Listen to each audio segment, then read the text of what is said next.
ఒక అడవిలో రావి చెట్టు మీద ఒక కాకి ఒక హంస నివసిస్తూ ఉన్నాయి. కాకిది దుష్ట స్వభావం, దానిది అల్పబుద్ధి అని తెలిసిన దానితో స్నేహం చేస్తూ ఉండేది హంస. ఒకరోజు ఆ అడవికి వేటగాడు వచ్చాడు. ఎంత ప్రయత్నించినా ఏమీ దొరకకపోవటంతో వెనుకకు తిరిగిపోతూ రావి చెట్టు కింద కాసేపు నిద్రపోయాడు.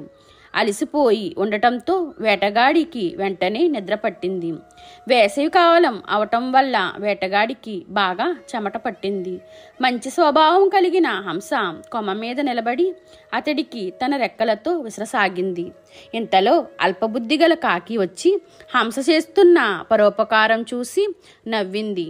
వాడు వేటగాడు, మనల్ని బాణాలతో వేటాడతాడు, వాడికి సేవ చేస్తున్నావు, ఎంత పిచ్చిదానివి అని ఎగతాళి చేసింది.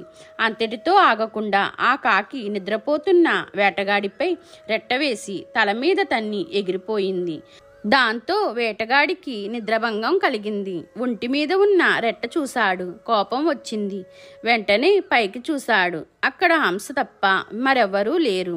తన మీద హంస రెట్ట వేసిందనుకున్నాడు. వెంటనే తన బాణాన్ని హంసకు గురిచేసి వదిలాడు. ఆ బాణం దెబ్బకి హంస చనిపోయింది. వేటగాడు దానిని తీసుకుని ఇంటికి వెళ్ళిపోయాడు. మీకు ఇలాంటి కథలు కావాలంటే లైక్ చేయండి, షేర్ చేయండి, కామెంట్ చేయండి. నా ఛానల్ని సబ్స్క్రైబ్ చేసుకోండి.